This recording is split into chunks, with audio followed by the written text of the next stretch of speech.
सभी को नमस्कार। आज की हमारी class veterinary physiology and biochemistry की है और पिछली क्लास में हम पढ़ रहे थे हार्मोन और पीयूष ग्रंथि से स्रावित हार्मोन्स है जिनके बारे में हमने पढ़ लिया था। आज हम पढ़ेंगे डिम्ब ग्रंथि या अंडाशय से स्रावित होने वाले हार्मोन्स।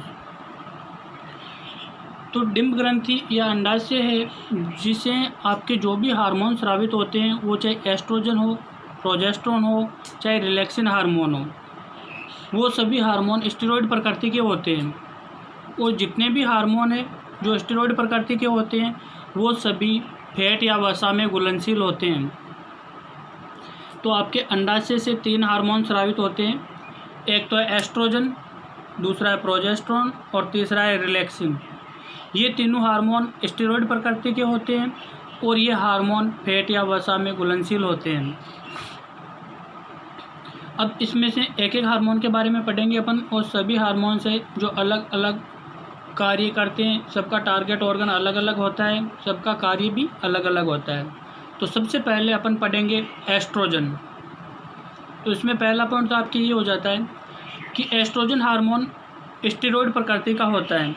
सीधा सीधा क्वेश्चन आ जाता है कि निम्न में से स्टेरॉयड हार्मोन है एस्ट्रोजन, प्रोजेस्टेरोन, रिलैक्सिन, उपरोक्त सभी, या एक इसमें से दे देगा कोई एग्जांपल और 3 दूसरे दे देंगे। तो आपको उस हिसाब से क्वेश्चन को आराम से पढ़ना है। हमेशा क्वेश्चन जितने ज़्यादा इजी होते हैं उतने ज़्यादा गलत होते हैं, तो आपको सोच समझ के आंसर देना है। ये एग्जाम ऑफ पॉइंट व्यू की दृष्टि से बहुत इंपॉर्टेंट क्वेश्चन है। तो स्टेरॉयड हार्मोन है जिसका स्रावण ओवेरियन फॉलिकल या डिम्ब ग्रंथि पुटक की आंतरिक परत की ग्रेनुलोसा कोशिकाओं से होता है। जो एस्ट्रोजन हार्मोन है वो ओवेरियन फॉलिकल की इंटरनल लेयर की ग्रेनुलोसा कोशिकाओं से स्रावित होता है। और इस एस्ट्रोजन हार्मोन को मादा जाति प्रभावित हार्मोन भी कहते हैं।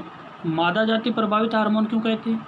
क्योंकि एस्ट्रोजन हार्मोन नर और मादा दोनों में पाया जाता है, लेकिन इसका ज़्यादा सीक्रेशन या स्राव मादा में होता है और इसका जो प्रभाव है वो भी मादा में ही दिखाई देता है। इसके अलावा कहाँ से स्रावित होता है?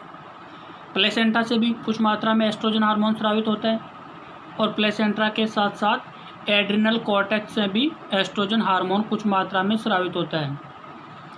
तो ये तो हो गई आपके एस्ट्रोजन हार्मोन के स्रावण की बात या सीक्रेशन की बात। आगे अपन देखते हैं कि एस्ट्रोजन हार्मोन का नियंत्रण कहाँ से होता है या कौन सा हार्मोन है जो एस्ट्रोजन हार्मोन के स्राव को नियंत्रित करता है। तो आपके फॉलिकल स्टिमुलेटिंग हार्मोन है जो एस्ट्रोजन हार्मोन का नियंत्रण या कंट्रोल करता है। ये भी ऑब्जेक्टिव में बहुत इंपॉर्टेंट क्वेश्चन है आपके कि एस्ट्रोजन हार्मोन का नियंत्रण किस हार्मोन की सहायता से होता है या किस हार्मोन की उपस्थिति में होता है। तो आपके एस्ट्रोजन हार्मोन का नियंत्रण फॉलिकल स्टिमुलेटिंग हार्मोन से होता है। नेक्स्ट है एस्ट्रोजन हार्मोन का टारगेट ऑर्गन या लक्ष्य अंग है जो मादा प्रजनन तंत्र व अडर होता है। मादा प्रजनन तंत्र कैसे होता है कि जब भी मतलब एस्ट्रोजन हार्मोन पर्याप्त मात्रा में स्रावित होता है तो मादा पशु में द्वितीयक लैंगिक लक्षण दिखाई देने लग जाते हैं और मादा के जेनाइटल ऑर्गन है जो संतान उत्पन्न करने के लिए पूर्ण रूप से सक्षम हो जाते हैं, परिपक्व हो जाते हैं और वो संतान उत्पन्न करने लायक हो जाते हैं। दूसरा इसका टारगेट ऑर्गन है अडर, यानी जब पशु गर्भित होता है तो उसके एस्ट्रोजन हार्मोन की उपस्थिति के कारण और प्रोजेस्टेरोन हार्मोन की उपस्थिति के कारण पशु के ऐन और थनों का विकास शुरू हो जाता है ताकि पशु के मिल्क प्रोडक्शन अच्छा हो। नेक्स्ट आपके कि एस्ट्रोजन हार्मोन की मात्रा है जो 50 से 90 mg पर 100 ml होती है। अपन ब्लड में बात करें तो ब्लड में भी ओवेरियन फॉलिकुलर या ओवेरियन फॉलिकल यानी डिम्ब ग्रंथि के 100 ml ब्लड में 50 से 90 mg एस्ट्रोजन हार्मोन पाया जाता है। इसीलिए तो बोलते हैं कि जब पशु में एस्ट्रोजन हार्मोन की मात्रा बढ़ जाती है तो पशु हीट में आ जाता है, हीट के लक्षण प्रदर्शित करता है।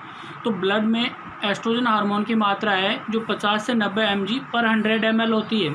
और अपन ml में बात करें तो 2 से 3 ml प्रति पुटक या प्रति फॉलिकल होती है। नेक्स्ट आपके एस्ट्रोजन हार्मोन के कार्य। तो एस्ट्रोजन हार्मोन का सबसे पहला कार्य तो यही है आपके कि एस्ट्रोजन हार्मोन है कि सर्विक्स और गर्भाशय की जो आंतरिक परत एंडोमेट्रियम होती है उसका विकास करता है।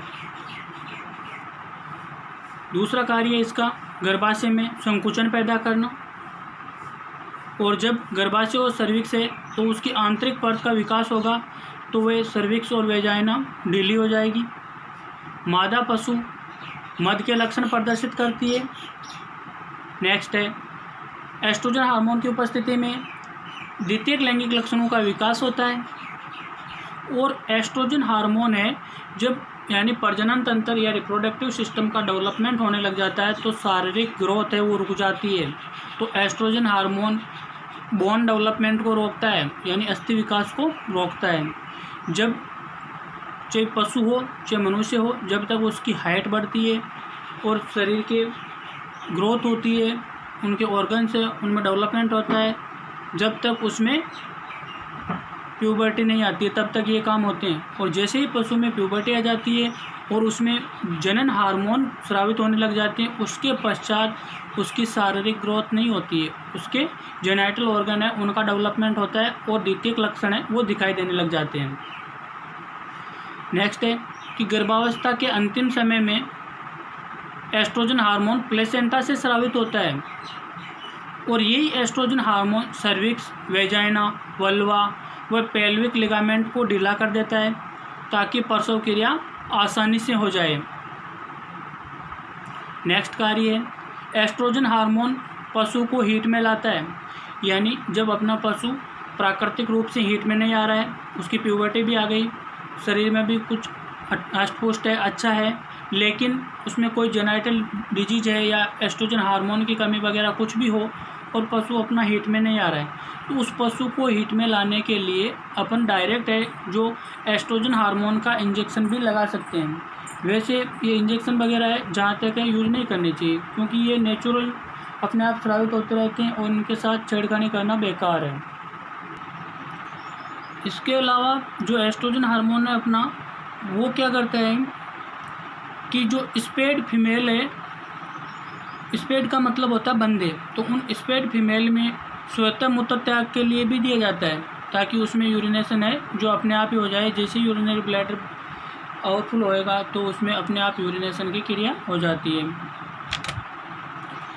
नेक्स्ट है कि जब एबॉर्शन हो जाता है और मम्मीफाइड फीटस हो जाता है, फीटस है उसका मम्मीफिकेशन हो जाता है, तो उस मम्मीफाइड फीटस को बाहर निकालने में भी एस्ट्रोजन हार्मोन सहायक होता है। वो कैसे होता है? क्योंकि एस्ट्रोजन हार्मोन है जो गर्भाशय व सर्विक्स में क्या करता है, संकुचन करता है, और गर्भाशय में अगर मम्मीफाइड फीटस है, चाहे वो कैसा ही फीटस है, अगर उसमें संकुचन होगा तो गर्भाशय में जो भी आपकी चीज़ उपस्थित है वो शरीर से बाहर आ जाती है। नेक्स्ट है पायोमेट्रा। जैसे ही मतलब पायोमेट्रा हो जाता है तो ये गर्भाशय में संकुचन कर मवाद को बाहर निकालने में सहायक होता है।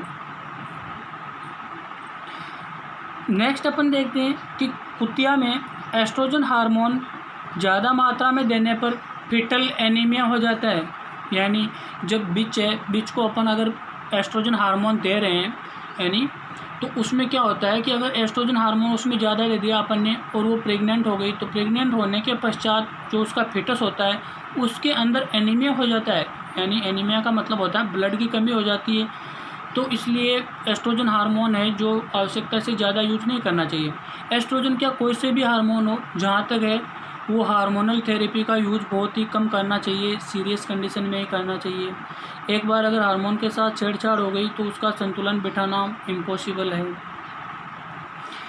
आगे देखते हैं, जैसे और दूसरे पशु है अपने पास, अगर उन पशुओं को अपन एस्ट्रोजन हार्मोन अधिक मात्रा में देते हैं तो पशु में या तो सिस्टिक ओवरी नामक डिजीज हो जाएगा या हाइपोमेनिया नामक रोग हो जाएगा। सिस्टिक ओवरी का मतलब होता है जो आपके ओवरी होती है उसके ऊपर सिस्ट बन जाती है, जिसकी वजह से पशु हीट में नहीं आ पाता है, उसमें गर्भधान नहीं हो सकता है, कई दिक्कत हो जाती है। और हाइपोमेनिया का मतलब है उसमें पैरालिसिस वगैरह, ओवरी वगैरह है इनका पैरालिसिस वगैरह हो जाता है, तो वो पशु निषेचन लायक या संतान उत्पन्न करने योग्य नहीं रहता है। और दूसरी चीज़ एस्ट्रोजन के बारे में मैंने आपको पहले बता दिया कि एस्ट्रोजन हार्मोन है जो स्टेरॉइड प्रकृति का होने के कारण वसा में घुलनशील होता है। और इस एस्ट्रोजन हार्मोन को अपन अगर यूज कर रहे हैं तो अपन किस किस रूट से या किस मार्ग से इसका उपयोग कर सकते हैं। तो इसका रूट है जो IM होता है। एस्ट्रोजन हार्मोन अपन यूज कर रहे हैं तो उसको IM या इंट्रामस्कुलर इंजेक्शन के माध्यम से दिया जाता है। इसको IV नहीं देते हैं कभी भी। IV क्यों नहीं देते हैं? क्योंकि ये वसा में घुलनशील होता है।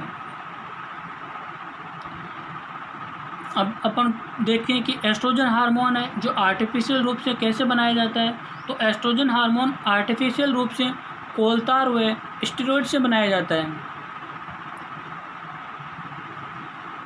नेक्स्ट आपके कि एस्ट्रोजन हार्मोन प्रेग्नेंट मेयर व वुमन के पेशाब में तथा मादा के प्लेसेंटा एवं एमनियोटिक फ्लूइड से प्राप्त किया जा सकता है। अगर अपने को एस्ट्रोजन हार्मोन का सैंपल लेना है तो प्रेग्नेंट जो आपकी घोड़ी होती है या लेडीज होती है उसके पेशाब से या मादा के प्लेसेंटा एवं एमनियोटिक फ्लूइड से एस्ट्रोजन हार्मोन को प्राप्त किया जा सकता है।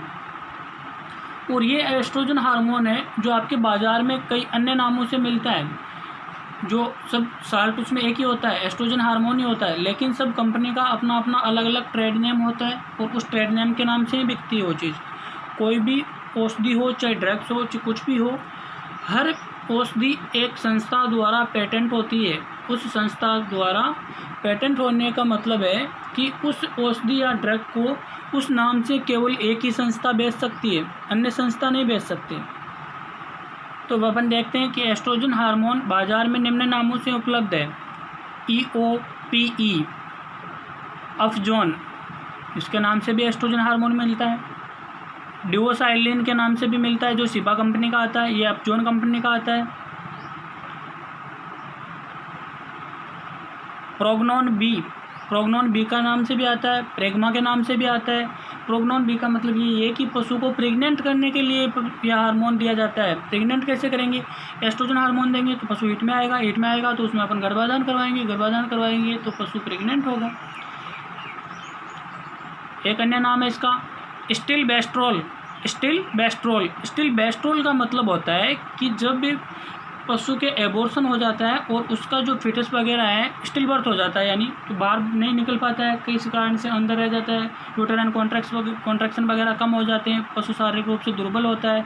तो इन सब समस्याओं का समाधान करने के लिए अपन एस्ट्रोजन हार्मोन का इंजेक्शन भी लगाते हैं। तो ये था आपका एस्ट्रोजन हार्मोन जो आपके कंप्लीट हो गया है। अब अपन जब अगली क्लास है तो उसके अंदर पढ़ेंगे अपन प्रोजेस्टेरोन हार्मोन। तो ये एस्ट्रोजन हार्मोन है जो काफ़ी इम्पोर्टेंट होता है। जब तक पशु हीट में नहीं आता है तब तक, पशु जब हीट में आ जाता है तो प्रेग्नेंट हो जाता है और प्रेग्नेंट होने के पश्चात है जो एस्ट्रोजन हार्मोन है उसका कार्य कम हो जाता है और प्रोजेस्टेरोन हार्मोन है उसका कार्य जो आपके बढ़ने लग जाता है। तो ये आपके एस्ट्रोजन हार्मोन कंप्लीट हो गया। आप सभी हमारे साथ जुड़े हो इसके लिए आप सभी को बहुत बहुत धन्यवाद।